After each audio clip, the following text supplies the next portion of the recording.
कोकणच्या निसर्ग सौंदर्याला आता प्लास्टिक प्रदूषणाची काळी किनार लागली आहे.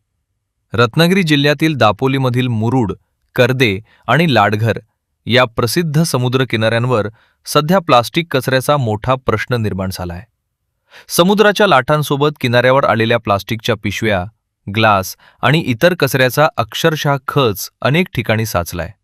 निराशार समुद्र आणि सुंदर किनारा असतानाही प्लास्टिकच्या कचऱ्यामुळे या परिसराला विद्रूप स्वरूप आलंय. या परिस्थितीचा फटका पर्यटकांनाही बसत आहे. समुद्र किनाऱ्याचा आनंद घेण्यासाठी येणाऱ्या पर्यटकांना मोठ्या प्रमाणात कचरा पाहायला मिळत असल्यानं त्यांचा हिरमोड होत आहे. प्लास्टिक कचऱ्यामुळं समुद्र आणि किनारी पर्यावरणालाही धोका निर्माण होण्याची शक्यता आहे. त्यामुळे हा कचरा तातडीनं हटवण्याची गरज आहे. दरम्यान मुरुड, कर्दे आणि लाडघर समुद्र किनाऱ्यांवर विशेष स्वच्छता मोहीम राबवावी अशी मागणी ग्रामस्थांनी केली आहे. साचलेला प्लास्टिक कचरा हटवण्यासोबतच भविष्यात समुद्र किनाऱ्यांवर कचरा साचणार नाही यासाठी प्रशासनानं ठोस उपाययोजना कराव्यात अशीही मागणी करण्यात आली आहे.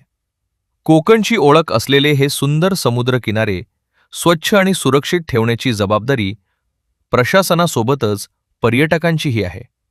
त्यामुळे दापोलीतील समुद्र किनाऱ्यांना प्लास्टिकच्या विळख्यातून मुक्त करण्यासाठी आता तातडीनं स्वच्छता मोहीम राबवण्याची गरज आहे.